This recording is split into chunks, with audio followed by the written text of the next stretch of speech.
Hello all, Sow Dog Piper here with you on a beautiful Saturday. So today I wanted to show off a few more figurines that I picked up at the thrift store. Tell you about a few things going on. But first, this is the pipe. My first pipe that I reconditioned. I filled in that crack right there with some super glue and some briar dust, and it came out pretty good. It's got a little bit of flame grain in it. It's not bad. I think for my first time doing good grief, excuse me, doing a pipe. The only thing is if y'all can see right there at the top of the stem, I've got a hole where it chipped off while I was cleaning it. I want to fix that hole, but I'm not sure how to do it. I originally thought I'd put a dab of super glue there, but the problem is the super glue is going to fall through that hole and cause, super glue to get down in the pipe area or in the stem area where I don't want it. So I thought about trying to put something in there to block it from falling down, but then that's going to get stuck in there and I don't know how to get it out. So if y'all have some suggestions on that, if you would leave me a comment or email me and let me know what I should do, or if I should just leave it. It doesn't really affect the smoke. It's just there and it bothers me. That's really the only reason. So, if I don't fix it, I don't fix it. But if y'all have suggestions, let me know. I'd appreciate it. But I am smoking out of it a new blend that I have not tried before called the Red Haunting by Warped. And it's in a flake right there. I like it. It reminds me of the Cornell and Dill's Carolina Flake without so much perique. It has perique in it, but it doesn't have as much, in my opinion.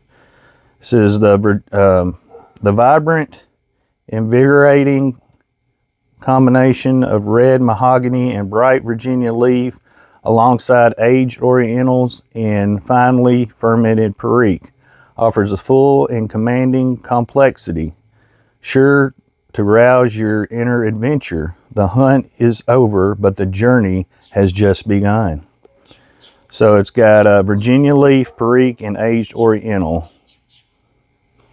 But it has a little bit of a fruity taste to it, which is not bad. I don't much like fruity taste, but it's not bad. It's not an aromatic. But yeah, not bad. Hey, I want to play a game too while I'm doing this video. Count how many times I say but or in this video. Leave me a comment on how many times you count that I've said but or and I'm curious because I'm trying to stop doing that. So we're going to see if it works or not. So I got a mail call also of my blending components. Look at all that right there, all blending components. You got your granulated perique. You got your, well, that's Cornell and Dale Bayou Morning. That wasn't a blending component. You've got your burley ribbon cut right there. You got your red Virginia. You got your, well, that's Old Joe Krantz, not blending. I was about to run out. I had to get some more.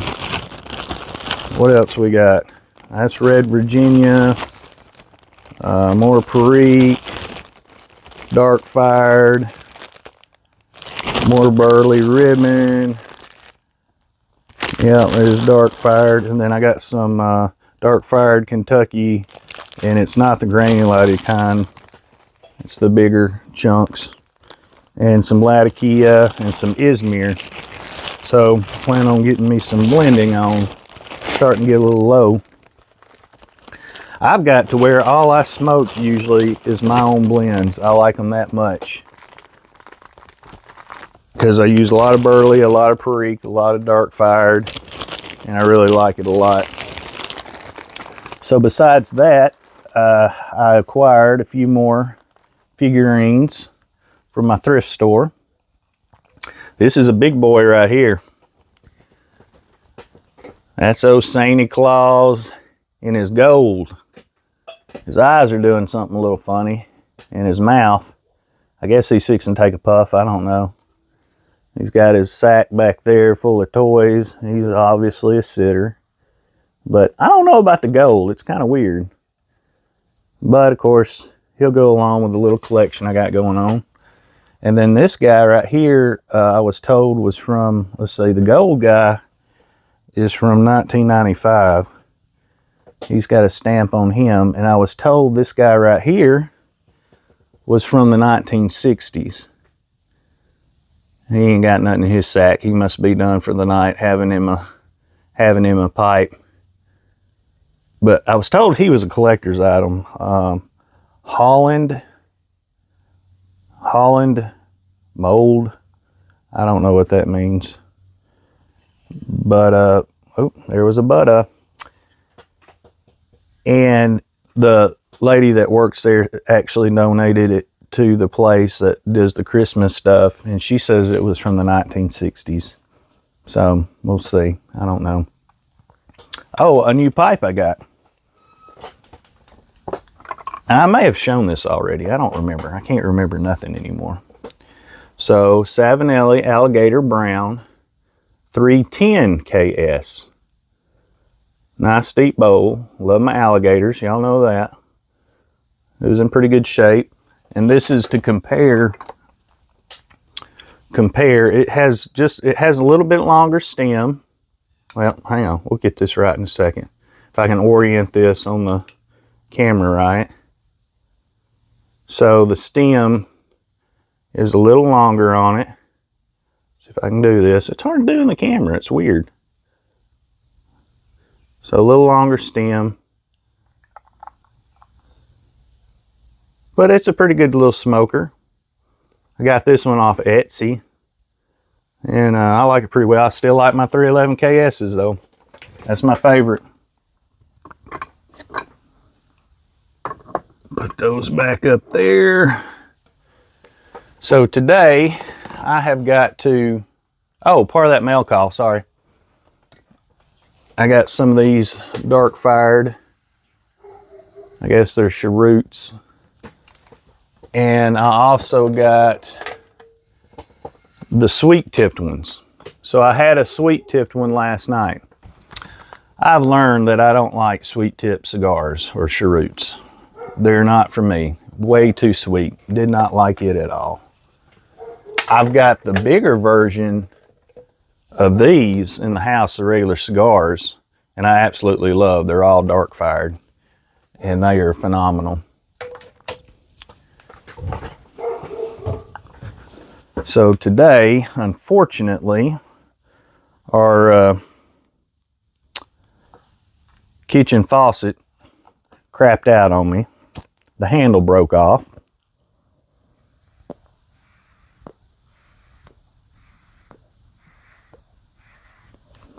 One thing about this tobacco too, it needs just a little drying time. It's kind of damp.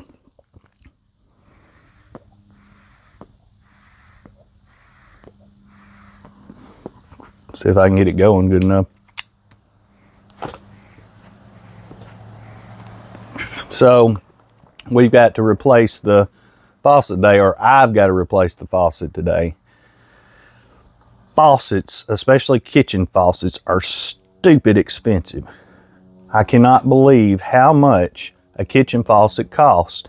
$210 was the cheapest kitchen faucet that we could find that was close to what we had.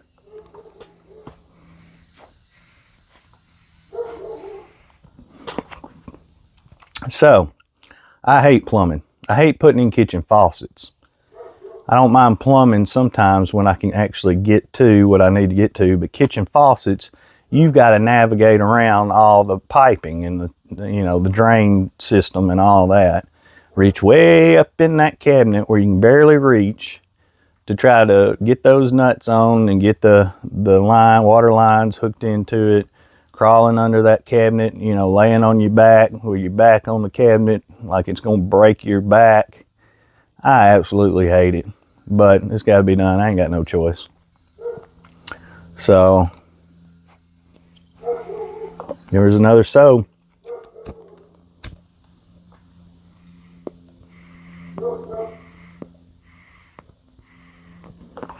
Been catching up on videos.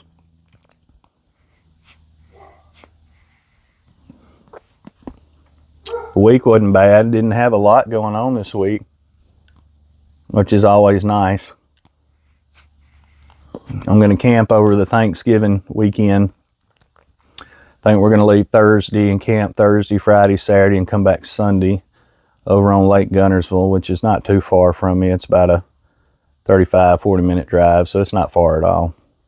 Only thing bad about that place is they don't have full hookup. They don't have sewage, so you have to either have a honey pot or you can pay, I think, $35 to have the guy come around and pump it in his truck, which is kind of expensive to me. We did buy a honey pot. I've not used it yet, so that'll be an experience for me. I think I said so again.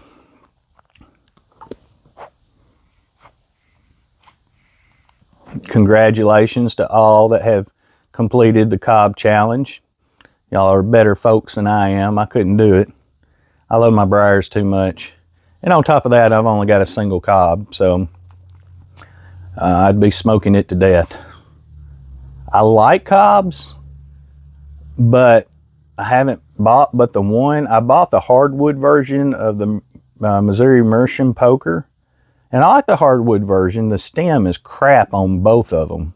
So I guess I'm going to try to get a forever stem. The forever stems are beautiful. Man, they're expensive though. I mean, I don't know. Some people may not consider them expensive, but they're high to me. I'm kind of a cheapskate, I guess. I don't know. Penny pincher, maybe.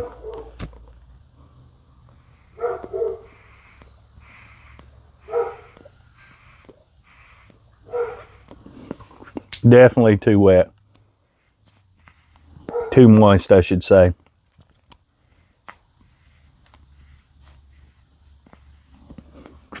All them Black Friday sales are in full swing, it seems like. We're able to get a few deals on some Christmas presents for the boys and the family, and so we try to wait for Black Friday to buy Christmas stuff, and it always seems to be cheaper. I've got my boxes done for the camper. So and I may have mentioned this, my stepdad has had 2 hip replacements, and the bed in the camper is kind of high because of the mattress. So he has a hard time getting in. So I built some boxes to go in beside the bed that you can step up on, that'll raise you up, and then you can get into the bed. And then what I did with them is I put a hinge on the top of it where you can open it up and put your tennis shoes or your shoes in to store them at night, or if you have extra shoes that you brought or whatever, you can put about maybe 4 pair in each one, maybe 5 pair in each one. And then I'm going to put some carpet on top to make it softer. Let me get one real quick to show you.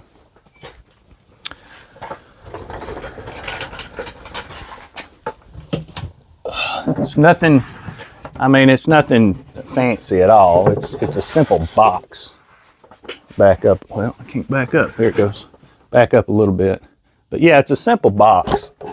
And then all you got, sorry, I'm messing with the mic up. All you got to do is lift up on it, and then you put your shoes, you can put your shoes down in there. And I got it to fit perfectly. You know, I took the measurements beside the bed to the wall and that kind of stuff to fit it down in there. And then I'm going to put carpet on top and probably carpet on the sides.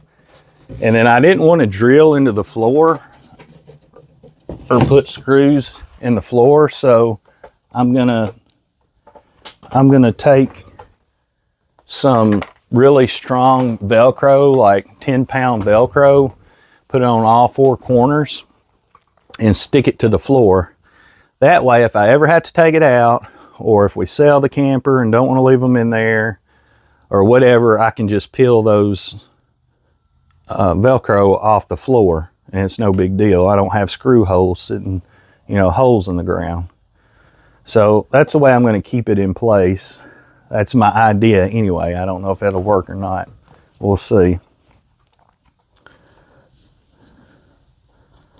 Trying to think if there's anything else I want to talk about. Oh, Mark.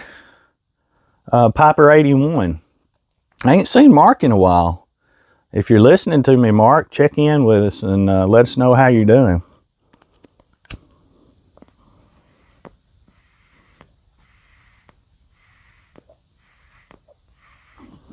I emailed Jonathan Piper X1X a little while back. He's still having a rough go. So let's keep him in our prayers. Rudy in our prayers. Let me think. I know there's some other people. Y'all forgive me. I think Chris is his name. Rose has mentioned him. He's got some back issues. I don't know what his name is on YouTube, but I think his name's Chris or Christopher. Having some back problems.